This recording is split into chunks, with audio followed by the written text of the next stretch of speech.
To discuss what could constitute improper conduct in the workplace and how best to maintain professional boundaries, I'm joined by Advocate Brenda Madumise. She's the Director at Wise for Africa. Thank you very much for joining us, Advocate Brenda. Now, we're not going to be delving into the merits of the Benenge misconduct case. Rather, we want to understand in general what the law says about sexual harassment. What are the basics around proper conduct in the workplace as it pertains to sexual harassment? Good afternoon, and thanks for having me. So, sexual harassment, remember, it's a power dynamic, right? It's used by those who are in power, using that power to elicit something from you. So, when we have situations of, I will give you a promotion provided you either engages in a romantic relationship with me or a sexual relationship, that will be a harassment, provided that I have indicated to yourself that that conduct is unwelcome and is uninvited, right? And it's unwanted.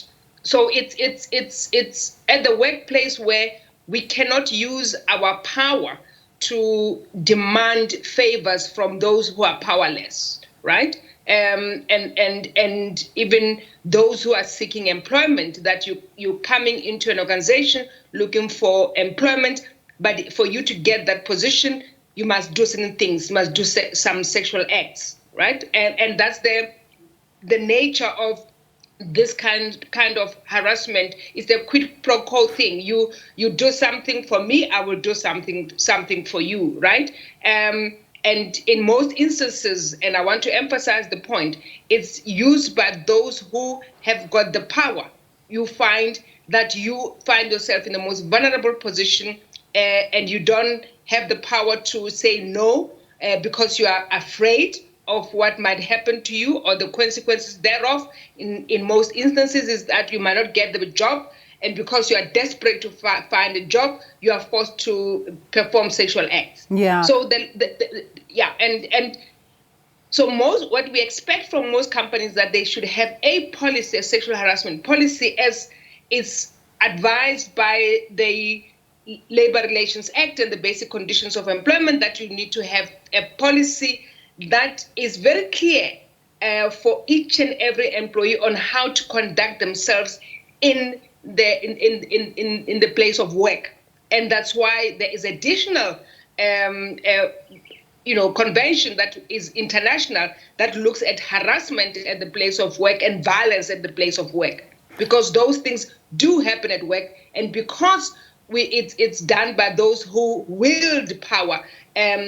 Most times victims of such keep silent because they just don't want to go through the ridicule that does happen. Yeah. Now, we know that there's verbal and non-verbal conduct, and we live in an age where memes and emojis have become a staple of social media. What are the do's and don'ts and sort of grey areas regarding this form of communication? So I think, what we need to guard against is a situation where, and I want to underscore what I've just said, unwelcome and unwanted, right? Because we can have a conversation, you and I, right? Or I can have a conversation with my CEO, and it's really confined to work. Once it traverses that work communication and comes into acts of or communication that talks about how I look, what I do when I am in my private space, I start being asked about whether I have a boyfriend. That is crossing the line, and most times it will be advisable for a woman or a man who finds himself in that position to expressly say so. To say this conversation is making me uncomfortable, it's unwelcome, and you can respond with your emojis in demonstrating that you are not comfortable with what is being said. As long as there's evidence that sustains us, and we can see that there's a pattern of you saying to whoever is sending you the messages that this is unwanted, is unwelcome, it holds water. And that's what the evidence you bring before any panel when charged with the responsibility of finding the truth, so that you can demonstrate to them that you made this person aware that this behavior, these comments, these exchanges that they were unwelcome and unwarranted, and you didn't indicate such. Now, the problem with what you're saying is that, things are open to interpretation. You talked about the crossing of lines. Some people are very subtle in the way they communicate, but they're communicating improperly. So how do you then deal with those types of scenarios where somebody's not really being direct, but you're able to read between the lines? And is then your interpretation? And it's about being forthright and asking the question directly and be direct to say, I don't understand what you mean by this. Please explain and be explicit so that I understand it. I don't try and impugn certain things to you, right? So it's always advisable that you ask for clarity. What are you trying to say to me? What do you mean by this meme? What do you mean by this emoji? So that my response is based on what your explanation would have been. You talked about power dynamics, and I think this is fundamental, that it's usually those who have power over the other that would make these advances and put somebody in a very difficult situation where they're worried about the security of their job. Now, if that individual, that boss, has these subtle ways of approaching improper communication, improper conduct, how should the subordinate deal with that? Should they deal with the boss head on, or should they go and, go to the whistleblower, section where they can file a complaint? How should one deal with it? So when we talk of sexual harassment policy, that policy will outline exactly the steps that one should follow, right? And that's why it's important to have the policy and the procedure laid out.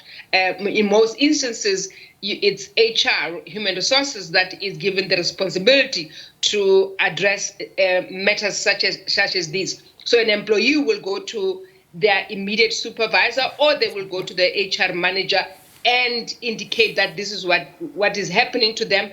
And the HR manager's advice would be, are you ready to lay a formal complaint? And once you say, yes, I'm willing to lay a formal complaint, then the process is laid out and you can formalize it in writing. There are instances where people talk to a friend first because, when something like this happens to you, sometimes you doubt yourself on whether what you saw, what you read is actually what you think it is, right? And most time you want to bounce this on someone. And most people do talk to friends first to say, this is what happened to me. This was my experience. Am I crazy to think that this was a sexual harassment, a social conduct from my boss?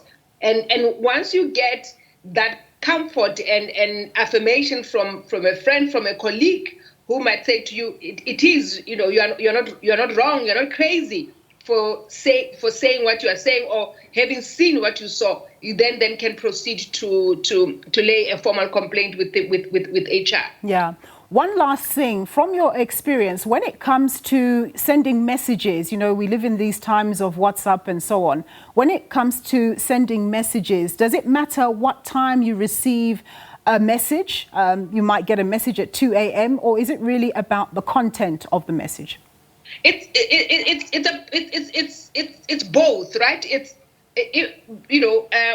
Why you sending me messages at 2 a.m. and at 2 a.m. we expect people to be sleeping, right?